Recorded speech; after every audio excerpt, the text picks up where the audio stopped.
On vous souhaite la bienvenue à ericlatour.com. Dans quelques instants, on reçoit une stagiaire de la Fondation Virlani Québec, fondation qui a pris naissance en France, mais il y a aussi une branche ici au Québec. Et d'ailleurs, le président et plusieurs membres du conseil d'administration sont des gens de Saint-Jean-sur-Richelieu.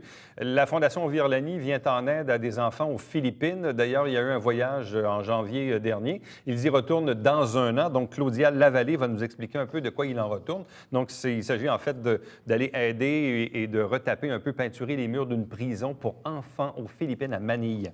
Mais d'abord, parlons de Jeunesse Canada Monde. On a ici dans la région, depuis le 6 septembre dernier, 9 Béninois, donc des gens qui viennent du Bénin, et 8 Canadiens, des francophones, des anglophones. On en reçoit 4 de ce groupe qui vont nous expliquer un peu de quoi il en retourne et de toutes les implications dans la communauté.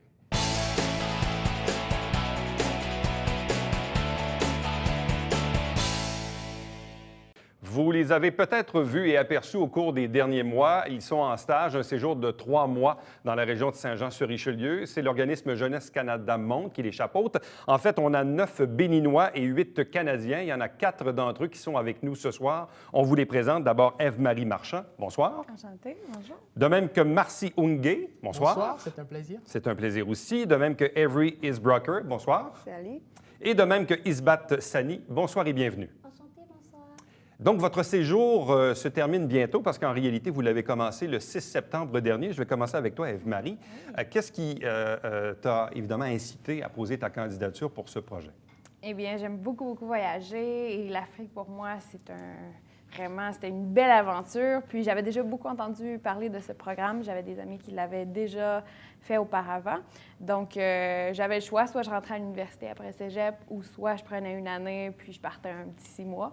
Donc, c'est la solution que j'ai décidé. J'ai décidé d'opter pour cette solution-là. Bon, tu es originaire de quel endroit? Moi, je suis de Trois-Rivières. Trois-Rivières. Donc, ce que je comprends du programme, c'est que vous passez donc 3 mois ici au Canada et 3 mois au Bénin. Est-ce que c'est bien ça? C'est ce qui était supposé, c'était le plan initial. Toutefois, avec l'apparition, en fait, le développement d'Ebola, eh bien, c'était un peu adapté par rapport à ça. C'est-à-dire? Nous, dans le fond, les Canadiens, on va se diriger au Pérou. Pérou. Notre phase a été relocalisée et les Béninois vont toutefois avoir leur phase aussi au Bénin, mais... À Paris. Oui, exactement, mais sans nous. Marcy, qu'est-ce qui t'a porté donc à poser ta candidature pour ce projet? Alors moi, je viens du Bénin, donc je viens du sud du Bénin, dans le département du Mono, Lokossa. Et donc, j'ai fait une formation en agronomie, donc j'ai eu ma licence, c'est le système LMD chez nous, c'est un peu le système français. J'ai fait ma licence en économie agricole. Et comme j'ai une vraie passion pour l'environnement, j'ai lu par le biais de mes amis qu'il y avait un programme qui s'intéressait à l'environnement et au développement communautaire. C'est comme ça que j'ai décidé de participer à ce programme de Jeunesse Canada Monde qui cadrait avec ma formation et qui pouvait m'apprendre beaucoup de choses sur l'échange interculturel. Donc, c'est un premier séjour au Canada. Oui, c'est mon premier séjour. Avery, à toi maintenant. Donc, même question. Bien, moi, j'ai fini l'école secondaire. Je viens d'Ontario, donc on a passé cégep. Et je ne savais pas vraiment quoi faire du tout. Donc, mon frère qui avait mon âge, il a fait la même chose. Il allait en Indonésie. Donc, moi, j'ai décidé, Bénin, je vais pratiquer ma français, ça va être consolidé. Et on allait au Pérou. Je dois apprendre espagnol maintenant, mais c'est bon quand même. Et je suis vraiment heureuse d'être ici pour les 6 mois et pas à l'université. Parce que là, en réalité, vous avez commencé ici le 6 septembre, Oui. mais le voyage au Pérou, lui, il est prévu pour un peu plus tard dans l'année? On va aller au Pérou le 4 décembre, je crois. Et les Béninois, ils vont retourner en Bénin le 26 ou 27 novembre. Le 27. Le 26, on sera à Montréal et le 27, on part pour le Bénin. Après ça, vous repartez pour le Bénin, Ouais, alors c'est ça. que dans votre cas, vous, On va rester en Montréal pour quelques jours, puis préparer pour Pérou. Et il y a un autre groupe en Victoriaville, il va nous rejoindre. au Pérou. Non, en Montréal. À Montréal. Oui. Et on va être avec eux et avoir un camp d'orientation sur le Pérou. Puis on va aller au Pérou ensemble. OK. Isbat, donc, qu'est-ce qui t'a porté à poser ta candidature et à participer à ce projet? Merci pour la question. Moi, j'ai fait des études en environnement et quand j'ai entendu parler du programme, c'est un programme en environnement et développement communautaire. Donc, je suis vraiment passionnée d'environnement, alors je me suis tout de suite intéressée parce que c'est une chance pour moi de découvrir le Canada, de voir comment l'environnement est géré au Canada et c'est vraiment une très belle expérience. Qu'est-ce qui fait que ce projet-là a atterri ici à Saint-Jean-sur-Richelieu? Est-ce qu'il y a une raison particulière? Bien, dans le fond, chaque année, ils ont des communautés différentes. Il y a eu cette année, il y a aussi Victoriaville, comme tantôt Avery l'a dit. Saint-Jean, c'est proche de Montréal. C'est à proximité, donc on peut facilement y aller. Puis il y a beaucoup de musées où on est allé aussi à la TAU à Montréal. On a fait des activités par rapport à ça. C'est une ville aussi où il y a le transport en commun. Donc, c'est facile de se déplacer car on habite tous dans des familles d'accueil. Donc, il faut être capable de se déplacer. On cherchait une ville où on était capable de le faire. Sinon, avez-vous d'autres choses à dire? Oui, sinon, dans le fond, nous sommes divisés en deux groupes. C'est toujours le même, mais ils sont divisés. Il y a une partie à Victoriaville et nous, on est ici à Saint-Jean. Et comme c'est des localités qui s'intéressent beaucoup au bénévolat et qui vont dans le sens de l'environnement, c'est le bon timing pour le faire.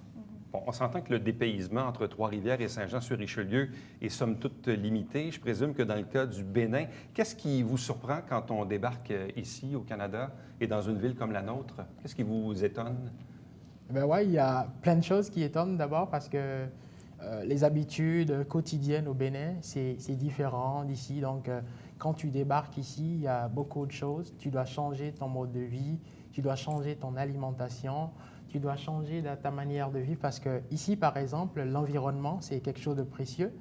On ne peut pas jeter des trucs, des objets n'importe où parce qu'il y a des poubelles partout, contrairement à chez nous où il faut marcher plusieurs fois avant de trouver des poubelles. Donc ça, pour toi, c'est quelque chose qui t'a marqué? Oui, c'est quelque chose qui me marque beaucoup. Bon, Avery, on s'entend que, entre l'Ontario et le Québec, on a un style de vie relativement semblable, à la seule différence de la langue. Est-ce que tu parlais le français avant de terminer ton secondaire? Oui, j'étais dans une école immersion.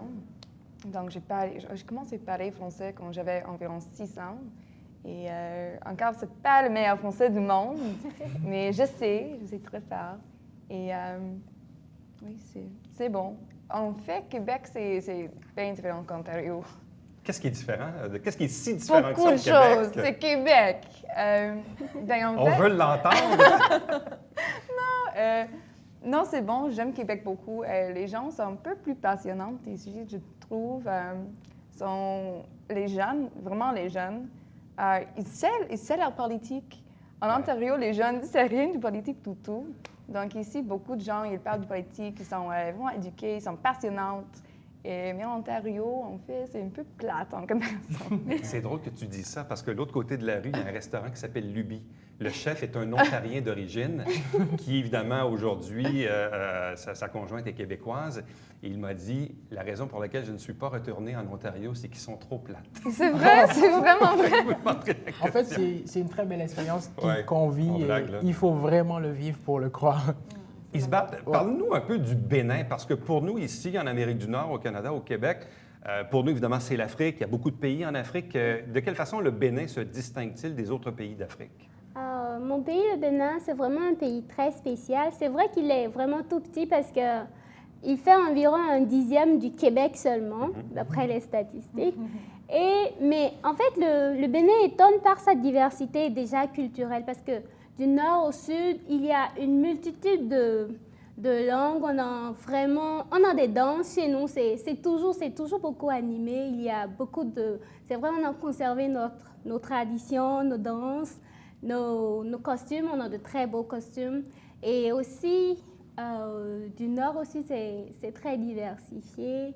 Il y a les langues. On a un grand nombre de langues locales. C'est vrai que notre langue officielle, c'est le français parce qu'on a été colonisé par des Français. Mais c'est un pays qui étonne vraiment. Il faut que vous veniez faire un tour au Bénin, vous allez.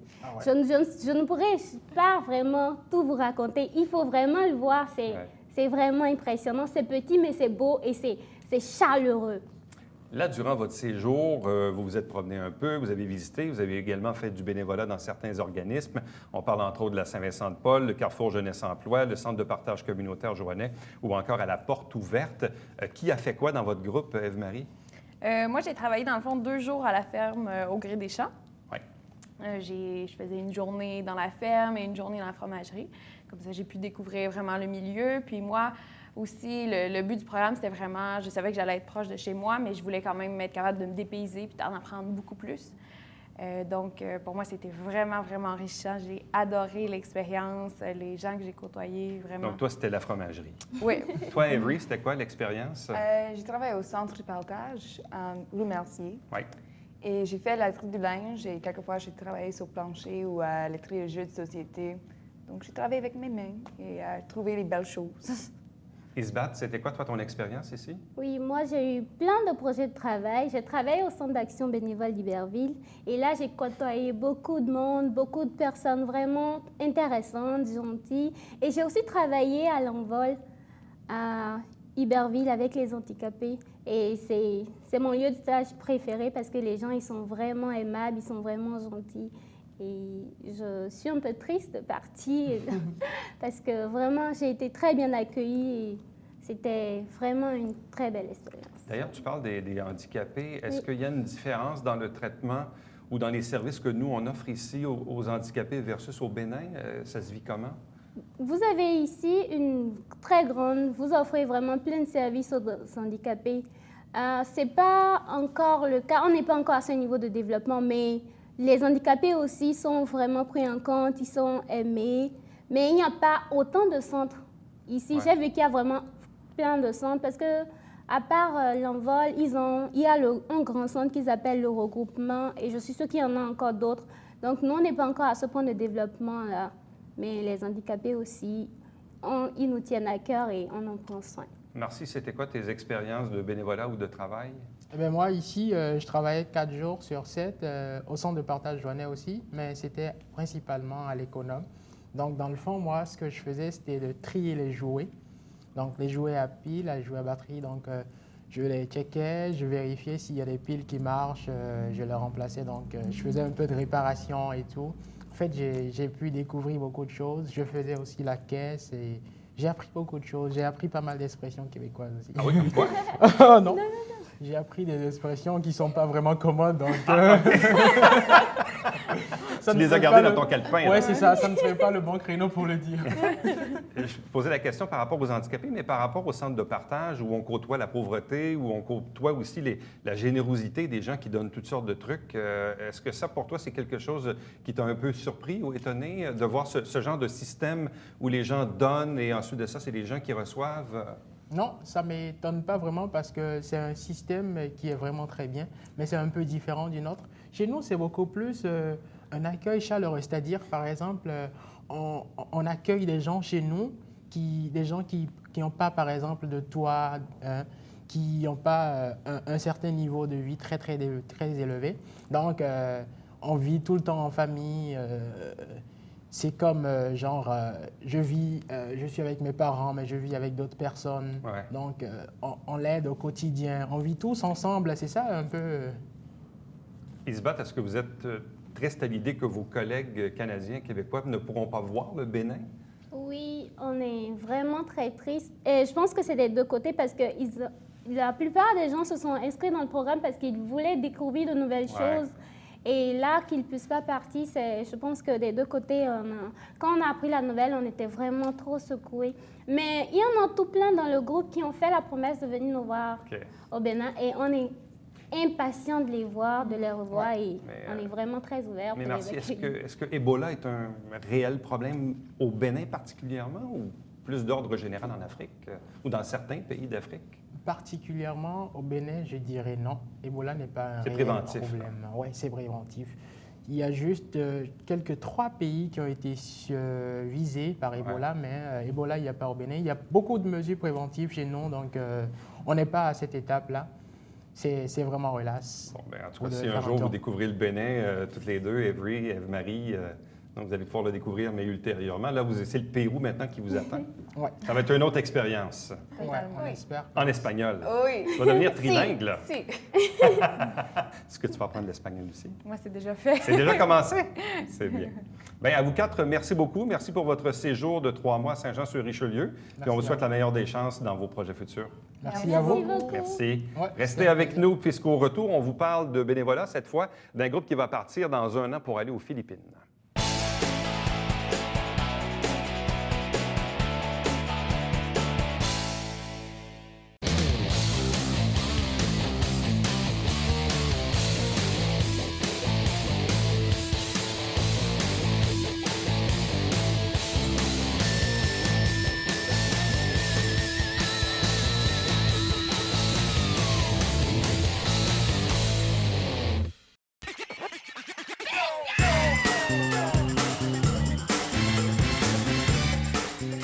Pour vous divertir dans le confort de votre foyer, Télé Bingo, TVHR, tous les dimanches matins, 9h30, avec votre meneur de jeu, Alain Rameau. C'est un rendez-vous.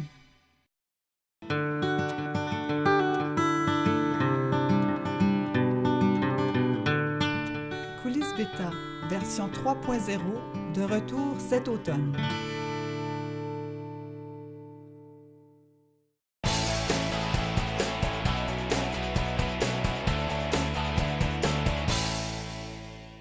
Dans 1 an, plus précisément en décembre 2015, il y a 22 stagiaires, dont certains qui viennent d'ici, qui vont s'envoler vers les Philippines pour refaire du bénévolat, des travaux communautaires. On en discute avec Claudia Lavallée. Bonsoir et bienvenue. Bonsoir. Donc, tout ce projet-là de bénévolat et de travaux communautaires, c'est initié par la Fondation Virlani Québec. Quelles sont les origines de la Fondation et quel est le lien avec la région ici? En fait, Virlani Québec, c'est une division de la Fondation Virlani, qui à la base, c'est une fondation française. Puis avec le temps, le bouche-à-oreille et tout, Virlani a eu différentes divisions, dont Virlani Québec, dont le président de la Fondation au Québec, c'est Daniel Maheu, qui est originaire de la région, qui travaille dans les écoles d'ici, de notre commission scolaire. Et puis, c'est pour ça que là, du bouche-à-oreille, les membres du conseil d'établissement de la Fondation, c'est des gens originaires de la région. Bon, et toi-même, tu es d'ici? Oui. Et comment as-tu connu la Fondation et les projets qui en découlent? Moi, Virlani Québec, au départ, c'est un projet d'aller aux Philippines pour faire de l'aide humanitaire. C'est un projet qui, avant, c'était avec des jeunes étudiants du secondaire. Puis moi-même, quand j'étais étudiante au secondaire, j'ai entendu parler de Virlani. C'est un projet. Puis, j'ai pas pu faire l'aventure, malheureusement, mais plus tard, ils ont décidé que le projet allait se faire plus avec des adultes. C'est plus un projet qui se fait avec des élèves du secondaire. Puis, avec le bouche-à-oreille, j'ai un ami qui l'a fait 2 fois, puis il m'en a parlé. Donc, j'ai voulu me tenter ma chance et y aller moi aussi. Donc, toi, tu l'as fait une fois? Oui, j'y suis allée. On est revenu en janvier dernier. Puis j'ai adoré mon expérience, puis c'est pour ça que ça m'a poussé à aller revivre une seconde fois. Bon. Quel est le lien entre la Fondation Virlani et les Philippines, précisément? En fait, Virlani, le fondateur qui est français, lui, c'est un monsieur qui s'appelle Dominique Lemay, est allé faire, lors de ses études universitaires, une expérience aux Philippines, seulement rendre visite. Puis voyant les enfants de la rue là-bas, il a voulu bâtir un projet, leur venir en aide. Et puis, le nom de Virlani, c'est en lien avec 2 de ses enfants. Donc, il a mixé leurs 2 noms ensemble. Donc, c'est pour ça qu'on l'appelle Virlani. Et puis, maintenant, c'est pour ça. C'est un projet qui est basé seulement pour les Philippines. Bon. Donc, toi, tu y as été donc, en janvier dernier, donc ça Oui. fait presque 1 an. Premièrement, vous êtes là pendant combien de jours, combien de semaines? 3 semaines environ. Donc, environ une vingtaine de jours. Bon. Et qu'est-ce que vous faites pendant ces 3 semaines-là aux Philippines? Bien, en fait, Virlani, c'est une fondation qui, à la base, c'est pour redonner le sourire aux enfants. Eux, leur mission là-bas, c'est de donner un milieu familial aux enfants. Donc, ils vont accueillir des enfants, ils vont les héberger dans des familles d'accueil, créer un milieu familial typique, ordinaire, en ayant un papa, une maman, il peut avoir une quinzaine, une vingtaine d'enfants, puis ils vont assurer leurs besoins, les nourrir, les loger, les scolariser également. Puis ça, c'est d'une branche. Et d'un autre côté, là-bas, il y a une prison pour enfants et un refuge temporaire pour des enfants de la rue. Virlani vont aller faire des activités, mettre de la joie dans ces lieux-là. Puis ils vont, peu à peu, s'il y a des places dans leur maison d'accueil, ils vont prendre ces enfants-là, les amener avec eux. Bon, de quelle façon, toi, as-tu réagi donc en janvier quand tu as atterri aux Philippines et que tu as vu l'état des lieux, l'état de la ville, à Manille, les enfants, la prison pour enfants? C'était quoi ta réaction? Est-ce que tu avais des attentes ou... C'est sûr que les attentes, j'en avais un petit peu parce que notre voyage, c'est 1 an de préparation. Donc, on a des rencontres mensuellement ou aux 2 mois. Puis ces rencontres-là, ça vise vraiment à nous préparer, nous faire montrer des vidéos des lieux, nous parler un peu de la fondation. Pour avoir une idée, pour bien se préparer mentalement, mais physiquement aussi, parce que c'est sûr qu'on ne s'en va pas loger dans un tout inclus non plus. Ouais. Donc, c'est quelque chose. Moi, je suis arrivée là-bas, c'est troublant comme expérience. Pourquoi c'est troublant? C'est troublant, c'est de voir des enfants rire, s'amuser avec si peu. Des enfants dans la rue qui vont fouiller dans des amas de poubelles, qui vont jouer avec une bouteille d'eau vide comme un ballon. Des enfants qui n'ont pas de chaussures, qui sont très, très, très démunis. C'est troublant. Comparé à nos enfants ici, qu'on a plusieurs ressources pour les aider. Là. Et la prison, ça ressemble à quoi? La prison, c'est des lieux très insalubres. Là-bas, c'est un lieu clos qui n'ont pas le droit, ils peuvent en sortir. Ils peuvent être entassés une vingtaine, trentaine d'enfants, des jeunes, puis avec une seule toilette. Et puis, c'est très insalubre. Les lieux, ça sent mauvais. S'il y a de l'eau un petit peu partout. Donc, nous aussi, notre mission, c'est d'aller rendre ces endroits-là un peu plus salubres. On va effectuer des travaux en peinturant notamment ces lieux-là pour que ça devienne plus salubre. Et là, donc, il y a un autre groupe qui va y retourner, mais en décembre l'année prochaine. Oui. Donc, c'est aux 2 ans. Aux 2 ans, oui. Toi, est-ce que tu y retournes oui. Dans 1 an? Donc, tu vas faire partie du groupe, là, oui. C'est ça? Moi, j'ai décidé d'y retourner. Donc, je repars à la prochaine aventure dans 1 an. Là, d'ailleurs, vous avez une activité, hein, je pense. C'est quoi? C'est en fin de semaine? Oui, en fin de semaine, justement. On a une activité fun bowling au Champion à Brassard, sur la rue Tachereau. Et puis, ça, c'est pour ramasser des sous pour les matériaux là-bas. Donc, en arrivant là-bas, on veut effectuer des travaux pour rendre ça plus salubre, mais ça nous prend des sous en même temps pour acheter la peinture et tout. Comment on arrive à financer ce voyage-là? Parce que c'est quand même quelques billets d'avion, oui. plus les travaux et tout ça, donc c'est quand même beaucoup de sous. Oui, ça prend quand même beaucoup de sous, vu que c'est quand même bénévolement qu'on s'en va faire ça. Donc, ça nous permet d'amasser les sous. Et à tous ceux qui voudraient participer à notre campagne de financement ce week-end, s'il y a possibilité de contacter les organisateurs via Facebook aussi, sur le site de Virlani Québec. Donc, est-ce que les gens peuvent faire des dons via le site ou ils savent, oui, c'est ça? Oui, ils peuvent faire des dons via le site. Il y a aussi le site de Virlani, tout court, qui vont parler des différentes divisions également. Tu l'as fait une fois, tu vas le refaire 2 fois. Qu'est-ce que ça t'a apporté jusqu'ici comme expérience là, de vie? Là? Ça a beaucoup de raisonnement envers notre consommation, beaucoup. Nos habitudes de vie. Donc, ça m'a beaucoup apporté là-dessus. Je travaille aussi dans le milieu de l'éducation. Donc, faire de la sensibilisation aussi près des jeunes versus leur vie et la vie des autres enfants ailleurs dans le monde. Donc, ça apporte beaucoup de questionnements aussi. Et qui sont ces gens qui vont t'accompagner pour le prochain voyage? Parce que vous êtes une vingtaine. C'est qui ces gens-là? C'est des gens qu'on a appris à connaître de bouche à oreille. Donc, des gens qui ont entendu parler du voyage. Donc, moi, par exemple, je l'ai fait. J'en ai beaucoup parlé auprès de mon entourage.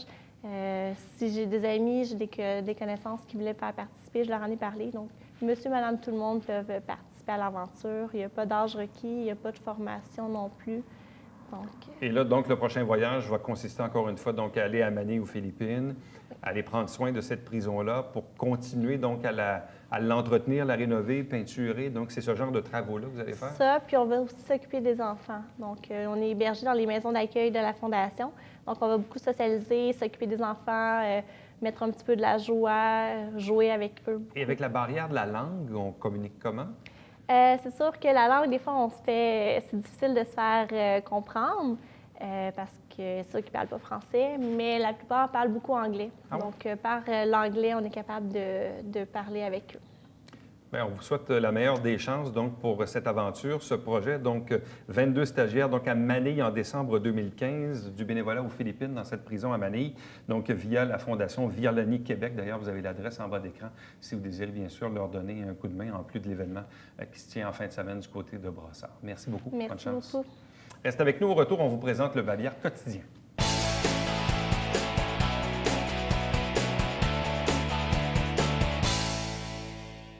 On a procédé il y a quelques jours à la pelletée de terre officielle dans le parc industriel d'Iberville concernant le projet de la meunerie La Milanaise. Donc, félicitations et bravo. Donc, c'est du développement économique. À chaque semaine, on vous présente l'émission Saint-Jean-sur-Richelieu. La grille horaire est à l'écran. Donc, on vous résume les extraits. Nous, le premier, le troisième lundi du mois, on fait la captation du conseil. Et avec un conseil, on choisit des extraits pour meubler 2 émissions dans les semaines suivantes. À chaque dimanche matin, c'est le Télébingo. 3 500 $ en prix. La carte pleine est à 2 000. C'est au câble 9, à ne pas confondre avec le 609. Donc, pour connaître la liste des dépositaires, il y en a environ une trentaine sur le territoire où l'on diffuse, donc au Richelieu-Rouville, mais ça inclut également Chambly-Carignan. Ça va de l'autre côté jusqu'à Saint-Mathias, Rougemont, Farnham également, un peu plus bas, donc tout le territoire qu'on dessert. Vous pouvez téléphoner ici 358-1912. Voici les coordonnées de la télévision du Haut-Richelieu. Depuis plus d'1 an, on est maintenant dans notre local, ici même au 145 rue Richelieu. Vous avez les coordonnées, le courriel pour me joindre, Éric Latour à commercial tvhr9.com. Visitez le site web. Surtout, suivez-nous sur Facebook et sur Twitter. À chaque jour, pratiquement, sur Facebook, on met un lien qui vous amène directement à nos capsules vidéo qui, elles, sont en format YouTube. Donc, si vous avez des appareils Apple ou iPad, ces choses-là, les iPhones, donc vous pouvez, bien sûr, visionner nos vidéos. Et l'émission que vous regardez, ériclatour.com, diffusée tous les jours de la semaine, lundi au vendredi, donc 10h, 17h, 23h, 1h30 la nuit. Et on rappelle le dimanche entre 16 et 18h30. Le prochain rendez-vous, c'est demain. Bye-bye.